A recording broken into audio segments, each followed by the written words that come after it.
గత పాఠం తరువాయి కొన్ని సంఘటనలు మనం గుర్తుంచుకోవాలి. 10వ అధ్యాయం 20వ వచనం. ఏమి జరిగిందో ఈ వచనంలో చెప్పబడింది. బెన్యామీను గోత్రం ఏర్పడింది. అందులో నుంచి మత్రీ కూటం ఏర్పడింది. అప్పుడు కీషు కుమారుడైన సౌలు పేరు వచ్చింది. సౌలు ఏడి? అతడెక్కడున్నాడు? సామానులో దాగిన సౌలును బయటికి తెచ్చారు. ఎందుకలా దాక్కున్నాడు? అదంతా నటన.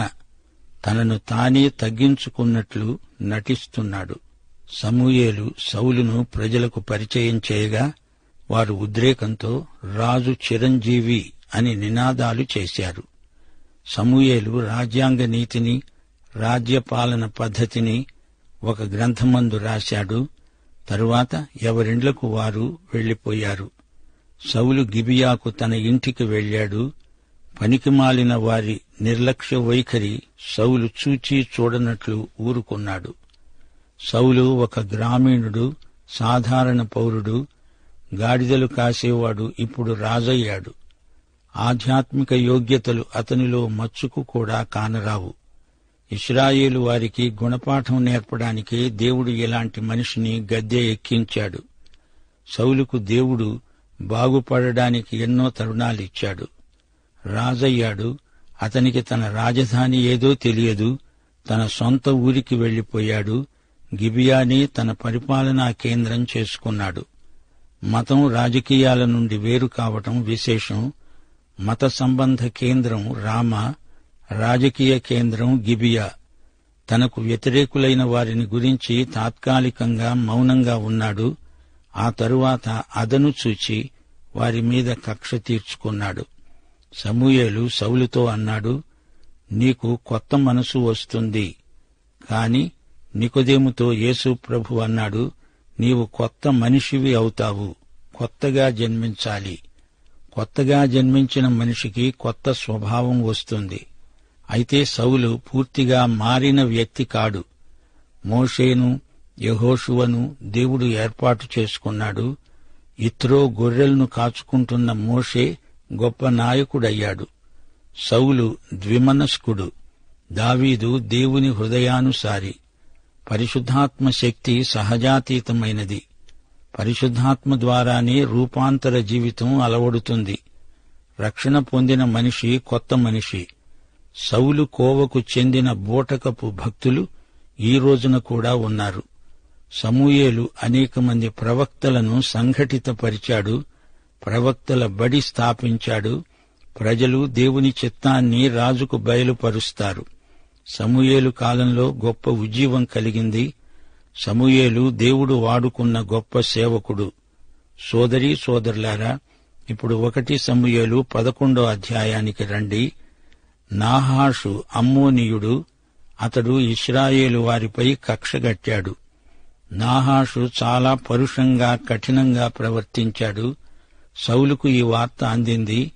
దేవుని ఆత్మ అతని మీదికి రాగా ఒక కాడి ఎడ్లను తీసి తొనకలుగా చేసి నలుదిక్కులకు వాటిని పంపి వర్తమానం చేశాడు. సౌలుతో సమూయేలుతో చేరని వాడెవడో వాని ఎడ్లను ఈ ప్రకారమే చేస్తాను. సమూయేలు లేకపోతే సౌలు అనామకుడు. సౌలు అద్భుతమైన రీతిగా అమ్మోనీయులను హతం చేశాడు. సౌలు అన్నాడు, నేడు యెహోవా ఇశ్రాయేలీయులకు రక్షణ కలుగజేశాడు. ఇశ్రాయేలీయులందరూ సౌలుకు మద్దతు ఇచ్చారు. సౌలు నేతృత్వంలో అమ్మోనీయులు పూర్తిగా ఓడిపోయారు. గిల్గాలులో సౌలు రాజుగా పట్టాభిషేకం పొందాడు. సౌలు ఆరంభం ఘనంగా, అట్టహాసంగా కనిపించింది. రాను రాను సౌలు ఆధ్యాత్మికంగా ఎంతో దిగజారిపోయాడు. ఇప్పుడు 12వ అధ్యాయానికి రండి. ఈ అధ్యాయమంతా సమూయేలు యొక్క హంసగీతిక. సమూయేలు మాట్లాడుతున్నాడు. ఆలకించండి. మీరు నాతో చెప్పిన మాటను అంగీకరించి మీ మీద ఒకణ్ణి రాజుగా నియమించాను. అవును, వారు దేవుణ్ణి కాదని సౌలును రాజుగా ఎన్నుకున్నారు. ఇప్పటికైనా మించిపోయిందేమీ లేదు. రాజు దేవునికి లోబడితే ఆశీర్వదిస్తాడు. సమూయేలు చిన్నప్పటి నుండి దేవుని పర్యవేక్షణలో పెరిగినవాడు. ప్రజలందరి ఎదుట సమూయేలు జీవితం తెరిచిన పుస్తకంలాగా ఉంది. కుమారుల విషయంలో మాత్రమే అతనికి బాధ. నేను నిజాయితీగా బతికాను, యథార్థమైన సేవ చేశాను అని ప్రజలకు తన సాక్ష్యం వినిపించాడు. వారన్నారు, నీవు మాకు ఏ అన్యాయమూ చేయలేదు, ఏ బాధ మాకు కలిగించలేదు. ప్రజలందరూ ఒక్కుమ్మడిగా సమూయేలును గురించి మంచి సాక్ష్యమిచ్చారు.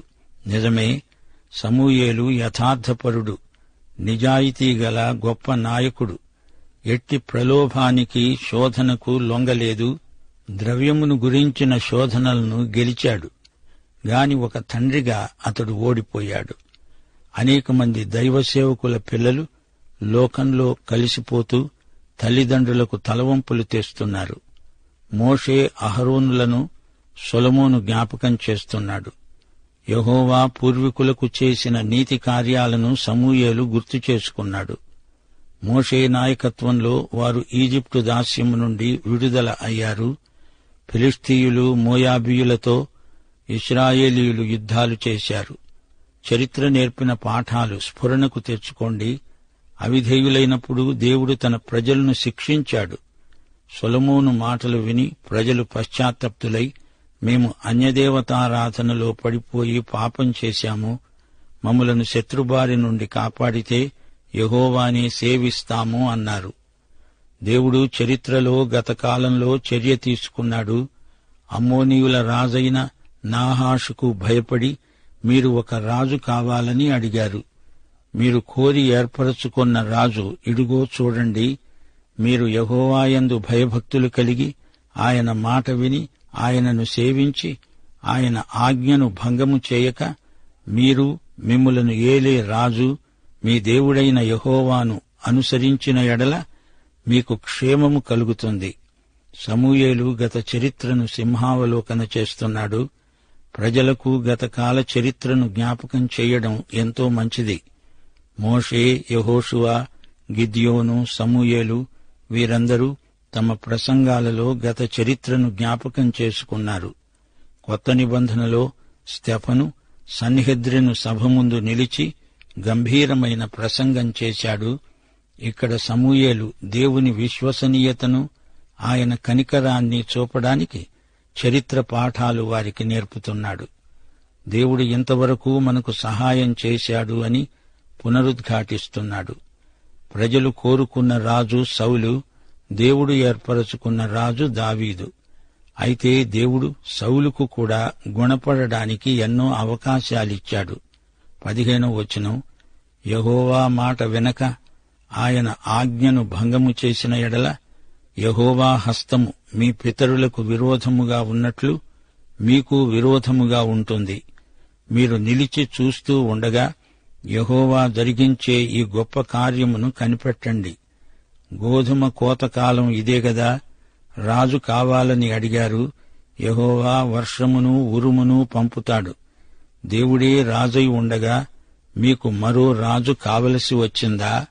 సమూయేలు ప్రార్థించిన రీతిగా ఉరుములు, వర్షము రాగా జనులందరూ దేవునికి, సమూయేలుకు ఎంతో భయపడ్డారు. ప్రార్థించి వర్షము రప్పించినవాడు ఏలియా ఒక్కడే కాదు, సమూయేలు కూడా ఉన్నాడు. ఏలియాకు ముందే సమూయేలు ఈ గొప్ప కార్యం చేశాడు. అప్పుడు ప్రజలు తమ పాపాన్ని ఒప్పుకున్నారు. సమూయేలు అన్నాడు, సరే, ఇప్పటికైనా మీరు యెహోవాను విసర్జించకుండా ఆయనను అనుసరిస్తూ పూర్ణ హృదయముతో ఆయనను సేవించండి. దేవుని మాటను నమ్మి ఆయన వద్దకు వచ్చిన వారు ధన్యులు. 22వ వచనం, యెహోవా మిమ్మును తన జనముగా చేసుకోవడానికి ఇష్టము కలిగి ఉన్నాడు. తన ఘనమైన నామము నిమిత్తము తన జనులను ఆయన ఎన్నటికీ విడనాడడు. హెబ్రీ పత్రిక 13వ అధ్యాయం 5వ వచనం, నిన్ను ఏమాత్రము విడువను, నిన్ను ఎన్నడును ఎడబాయను అని ఆయనే చెప్పాడు గదా. సమూయేలు అన్నాడు, నా మట్టుకు నేను మీ నిమిత్తము ప్రార్థన చేయడము మానడం వలన యెహోవాకు విరోధంగా పాపం చేసిన వాణ్ణవుతాను. అది నాకు దూరమగునుగాక. ప్రియశ్రోతలు, మనము దేవుని పక్షమున ఉన్నాము గనుక అతిశయిస్తాము. మనము ప్రభువుకు జతపని వారము. ఆయన మనల్ని అంతము వరకు కాపాడతాడు. ప్రార్థన అనేది గొప్ప పరిచర్య. అట్టి పరిచర్యలో ఉన్న ప్రార్థనాపరులకు మా కృతజ్ఞతలు. ప్రార్థన మానడం పాపం. ప్రార్థించటం మన బాధ్యత. ప్రార్థన చేయకపోతే దేవుని పట్ల పాపం చేసిన వారమవుతాము. ముగింపులో సమూయేలు అంటున్నాడు, ఆయన మీకోసమై ఎన్ని గొప్ప కార్యాలు చేశాడో అవి మీరు తలంచుకొని మీరు యెహోవాయందు భయభక్తులు కలిగి నిష్కపటులై పూర్ణ హృదయంతో ఆయనను సేవించడము ఆవశ్యకము. మీరు కీడు చేసేవారైతే మీరు మీ రాజు తప్పక నాశనమవుతారు. హృదయపూర్వకంగా దేవునికి సేవ చెయ్యాలి. మన ప్రభువును ప్రాణాధికంగా ప్రేమించాలి. సోదరీ సోదరులారా, ఈ అధ్యాయంలో సమూయేలు హంసగీతిక మీరు విన్నారు గదా.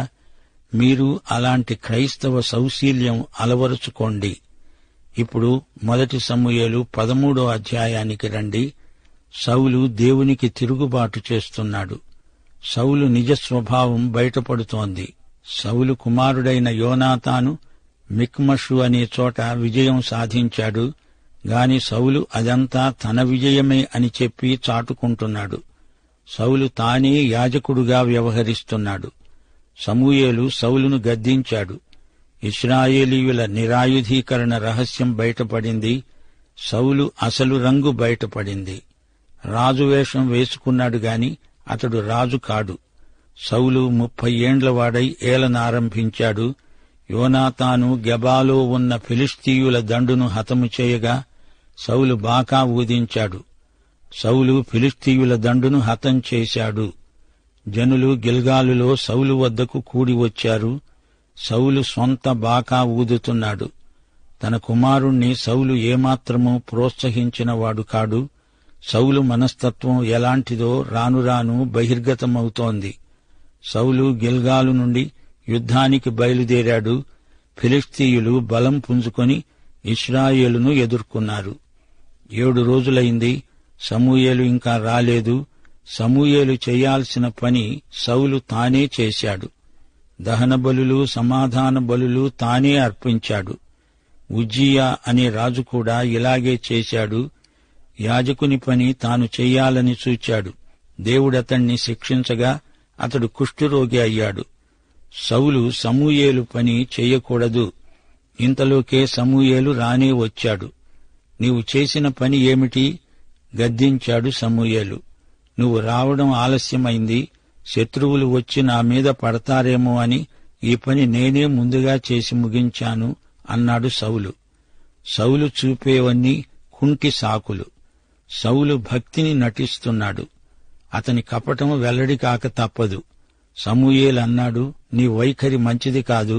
నీ రాజ్యం నిలవదు. దేవుడు తన చిత్తానుసారమైన మనసు గల ఒకణ్ణి కనుగొన్నాడు. నీవు దేవుని మాట లక్ష్యపెట్టలేదు. అందుచేత ఈ పదవికి నీవు తగవు. అవును, సౌలు రాజైతే యెహోవా రారాజు. ఆ మరో వ్యక్తి ఎవరు? సమూయేలు కూడా తెలియదు. దేవుడు ఏర్పరచుకున్న వ్యక్తి ఒకడున్నాడు. సమూయేలు లేచి గిల్గాలు నుండి గిబియాకు వచ్చాడు. సౌలు తన సైన్యంతో గిబియాలో ఉన్నాడు. ఫిలిష్తీయులతో యుద్ధం ఆరంభమైంది. సౌలు నిరాయుధీకరణ విధానం వల్ల గొప్ప ముప్పు ఏర్పడింది. ఫిలిష్తీయులు వచ్చి దండెత్తుతున్నారు. నిరాయుధీకరణ శత్రువులకు మార్గం తెరిచినట్లే అయింది. ఇశ్రాయేలీయుల దేశంలో కమ్మరివాళ్లు లేకుండా చేశారు ఫిలిష్తీయులు. హెబ్రీయులు కత్తులు, ఈటెలు చేయించుకోవడానికి ఆస్కారం లేకుండా చేశారు. కత్తులకు పదును పెట్టడానికి కూడా ఫిలిష్తీయుల దగ్గరికే పోవాల్సిన దుర్గతి పట్టింది. సౌలు వద్ద, యోనాతాను వద్ద ఉన్న జనులలో ఎవరికీ ఆయుధాలు లేవు. సౌలు దగ్గర, యోనాతాను దగ్గర ఆయుధాలు కొన్ని ఉన్నాయి. నీ రాజ్యం నిలవదు అని దేవుడు చెప్పనే చెప్పాడు. సౌలు దేవుని చిత్తాన్ని వెదికినవాడు కాడు. అందుకే సమూయేలు సౌలును గద్దించాడు. సౌలులో అధికార కామన ఎక్కువ. దేవుని అనుమతి లేనిదే రాజు ఏమీ చేయకూడదు. సౌలు దేవుణ్ణి వాడుకుందామని చూచాడు. దేవుడు సౌలును వాడుకోవడానికి అతడు అవకాశం ఇవ్వటం లేదు. ఇప్పుడు ఫిలిష్తీయులతో యుద్ధం చేయవలసి వచ్చింది. యోనాతాను ధైర్యంగా పోరాడాడు, గెలిచాడు. సౌలు ఒకటి గ్రహించటం లేదు, యెహోవా తనకు తోడై ఉంటేనే కాని తన సొంత తెలివితేటలు ఎందుకు కొరగావు. సౌలు ప్రవక్త మాటలను నిర్లక్ష్యం చేశాడు. ప్రజలు భయపడుతూ అతణ్ణి వెంబడించారు. సమూయేలు లేకుండా తానే బలులు అర్పించేటంత సాహసానికి ఒడిగట్టాడు. దేవుడు పెట్టిన పరీక్షలో సౌలు ఓడిపోయాడు. దేవుడు పరీక్షలు పెట్టే దేవుడు. ఏదేను తోటలో నిషిద్ధ ఫలం తినవద్దు అంటే ఆదాము హవ్వలు తిన్నారు. పరీక్షలో ఓడిపోయారు.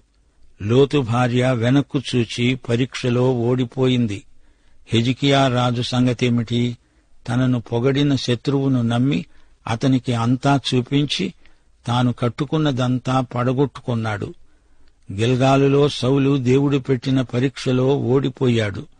స్వార్థాపేక్ష, అహంకారం, అతిశయం సౌలును ఈ విధంగా భ్రష్టు పట్టించాయి. కయీను తన సోదరుణ్ణి హత్య చేశాడు. అప్పటి నుండి దేశదిమ్మరి అయిపోయాడు. ఏశావు తన జ్యేష్ఠత్వాన్ని తెగనమ్ముకున్నాడు. దాన్ని తిరిగి పొందలేకపోయాడు. పరీక్షలో ఓడిపోయాడు. మోషే కాదేషులో రాతిని కొట్టాడు. ఫలితంగా వాగ్దత్త భూమిలో ప్రవేశించే యోగ్యతను కోల్పోయాడు. అలాగే ఇక్కడ సౌలు గిల్గాలులో చేసిన పనికి తానే కాదు, జాతి అంతా ఎంతో నష్టపోయింది. దేవుడు సౌలును అవతల పెట్టేసి దావీదును నియమించబోతున్నాడు. సమూయేలు కీషు కుమారుడు, దావీదు యెష్షయి కుమారుడు. ఈసారి సమూయేలు దావీదును అభిషేకించబోతున్నాడు. దావీదు అభిషేకం రహస్యంలో జరిగింది. అప్పటి నుండి దావీదు ఎంతో సహనంతో కనిపెట్టాడు. దావీదు గొల్యాతును సంహరించాడు. అలాగే సౌలు కూడా ఆరంభంలో నాహాషును ఎదిరించి నిలిచి గెలిచాడు. అంతవరకు బాగానే ఉంది. కాని ఆ తరువాత ఇద్దరి మార్గాలు విభిన్న మార్గాలుగా కనిపిస్తాయి. సౌలు అవివేకంగా ప్రవర్తించి అసహనం చేత మూర్ఘుడై పతనమైపోయాడు. గాని దావీదు జ్ఞానము కలిగి వివేకంతో ప్రవర్తించాడు. సింహాసనమెక్కడానికి త్వరపడలేదు. దేవుడు తనను హెచ్చించే వరకు కనిపెట్టాడు. తీరా దేవుడు అతణ్ణి రాజుగా సీయోను కొండపై కూర్చోబెట్టినప్పుడు అతడు హృదయానుసారి అయి పరిపాలించసాగాడు. దావీదు కుమారుడైన యేసుక్రీస్తు వైపు చూడండి. ఆయన సాత్వికుడు, దీనమనస్సు గలవాడు. తన తండ్రి చిత్తమును శిలువ మరణ పర్యంతము భరించినవాడు గనుక దేవుడు ఆయనను ఎంతో హెచ్చించాడు. యేసు నామము అన్ని నామములకు పైనామమైంది. ఒక మానవమాత్రుడు దేవునికి ప్రతినిధిగా బ్రతకాలంటే దేవుని ఆత్మ లేనిదే అసాధ్యం. అధికారం సేవ చేయటంలో ఉన్నది కాని సేవ చేయించుకోవటంలో లేదు. మన రక్షణకర్త అయిన యేసు అందరికీ ప్రభువు. గమనించండి, సౌలు తన స్వంత బాకా వాయించుకునే రకం మనిషి. యోనాతాను పేరు తాను దొంగిలించాలని చూచిన అహంకారి, అక్రమకారుడు. దేవుని సన్నిధిలో ప్రతి ఒక్కరికీ గర్వభంగం కాక తప్పదు. దేవుడు మన పక్షాన ఉండగా మనకు విరోధి ఎవరు? ఈ నిశ్చయత లేనివారై ఇశ్రాయేలీయులు భయపడ్డారు. గమనించండి, సౌలు ఒత్తిడికి తట్టుకోలేడు, అట్టిట్టయిపోతాడు. మన పద్ధతులు, ఉద్దేశ్యాలు రెండూ పవిత్రమై ఉండాలి. దేవునికి బలులర్పించాడు గాని దేవుడెవరో, ఆయనకు బలి ఎందుకియ్యాలో తనకే తెలీదు. దేవునికి తానిచ్చిన బలే దేవుడనుకున్నాడు. మన విధేయతకు, సహనానికి పరీక్ష ఉంది. దీర్ఘశాంతంతో దేవుడు పనిచేస్తాడు. అసలు రహస్యమేమిటంటే సౌలుకు దేవుని ధర్మశాస్త్రం మీద, యాజకుల మీద, ప్రవక్తల మీద నమ్మకమూ లేదు, గౌరవమూ లేదు. నాయకులు దేవునికి అవిధేయులైతే సౌలుకు పట్టిన గతే పడుతుంది. క్రైస్తవ నాయకులు దేవునికి నమ్మకమైన సేవకులు. దేవుని ప్రజల యుద్ధోపకరణాలు ఆత్మ సంబంధమైనవి. ప్రియ సోదరుడా, సోదరి, నీవు ఈ యేసును నీ ప్రభువుగా, రక్షకునిగా ఎరుగుదువా? పాఠం ఇంతటితో సమాప్తం. ప్రభు అయిన యేసుక్రీస్తు వారి కృప, తండ్రి అయిన దేవుని ప్రేమ, పరిశుద్ధాత్మ యొక్క అన్యోన్య సహవాసము మనకు సదాకాలము తోడై ఉండునుగాక. ఆమేన్.